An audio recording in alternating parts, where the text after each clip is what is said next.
Hey guys, so you guys remember the plow from, well, if you check back from previous videos, this was the monstrosity I came up with, overthinking again. Well, this was supposed to end up being 3D printed, but none of the materials are going to hold up. So we'll cut from this over to the truck, which is on the other table over there. This was kind of going to just use the wheelie bar mount onto that, make it, I thought, easier for everybody in the RC biz to get parts for and everything like that. But ends up the new system, which I'm going to show you in a second, is 2 pounds lighter, which is massive, especially when you're dealing with RCs. Weight is the biggest killer of everything. So we'll pan over or move over to the other spot, and I'll show you what you need for the rest of it. And it's a considerably less of a pain in the butt and cheaper. All right, we're back with the adjustments that we're gonna make on the plow and the parts list and all that stuff. So truck is here, fired up, and we're over on the other side of my bench, not my normal bench, because it's not gonna fit on my bench that well. I think it'll be better served over here for what I'm gonna do right now. So I'm gonna slide this back a bit here so you can see what's going on. The remote in hand here. I'm just gonna activate, put it down. Looks like there's quite a bit of travel there, but you can see it's almost level as I move it back and forth off the table. So we're gonna go down 1 tooth with it. I think we'll fix it right up.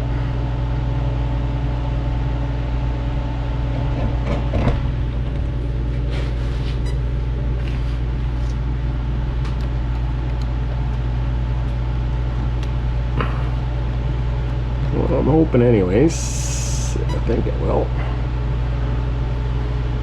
You know, give it just a little bit of bite, extra bite that it needs.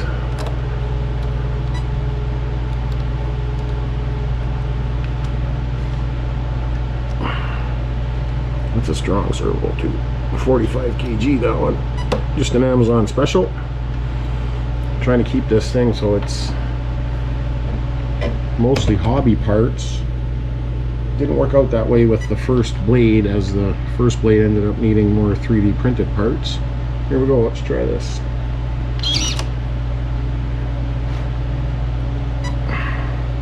It's up for sure.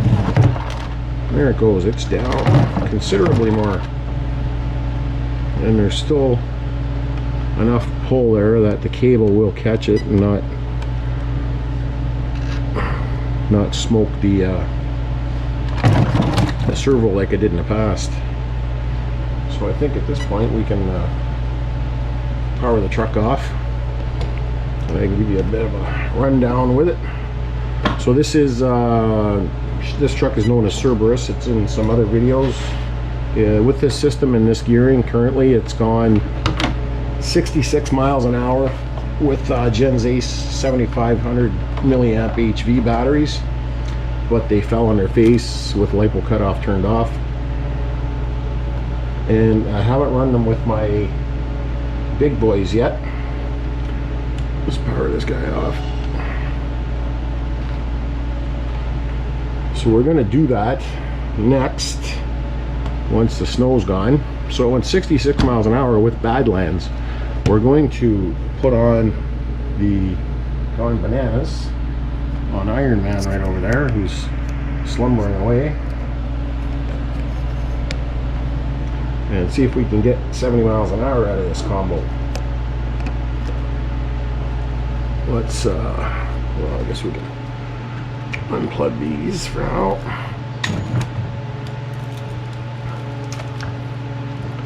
Runs Monster 8S Castle 1717 1650, 2 ProTech fans that are run on a switch. Obviously this has a micro processor in it and a thermal switch that runs it. and 2550 gearing has gotten it to 66, and I'm 100% positive I'll be able to get my 70 with the China Hobbyline 9500s in it this summer. So that being said, last year's and the year before's plow truck was on a stock X-Maxx.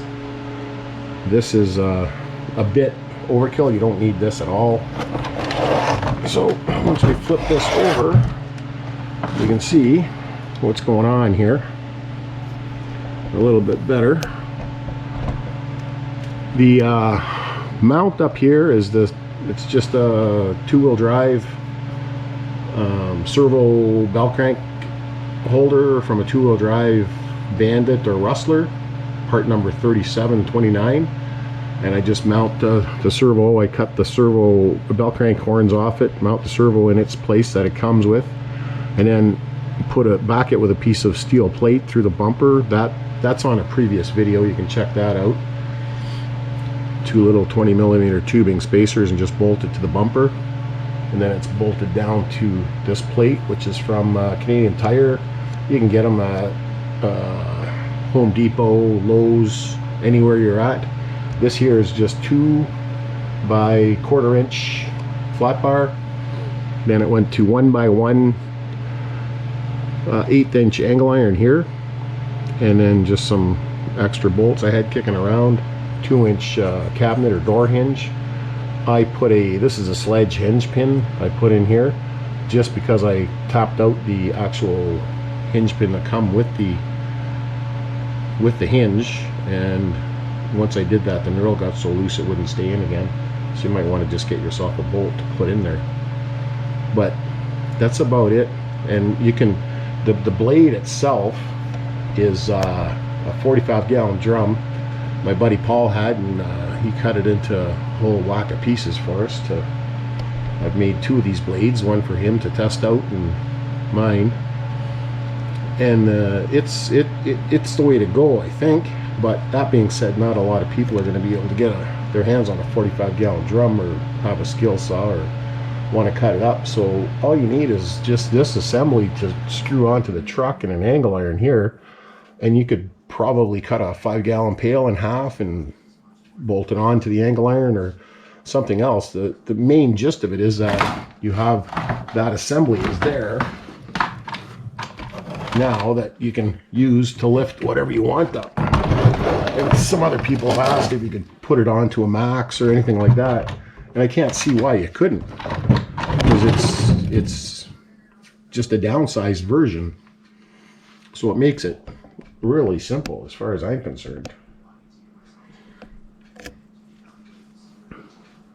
I think that's about it.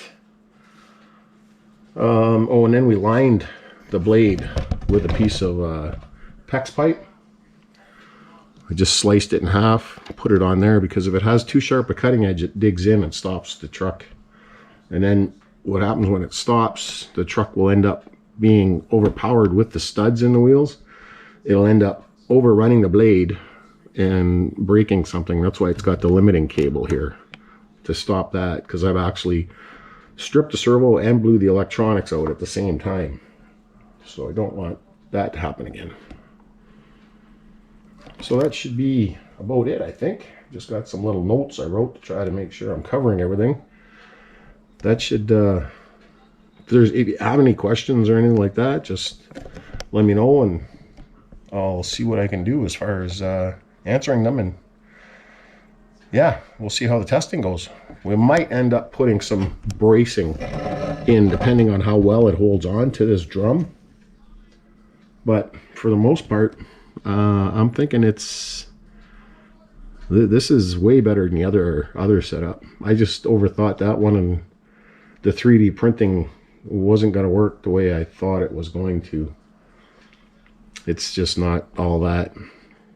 I kind of assumed everybody would have a 3D printer, would make it a little easier, but I think just a trip to your local hardware store to get some angle iron and some flat bar, a door hinge, bang, you got a lever that you put a chain on.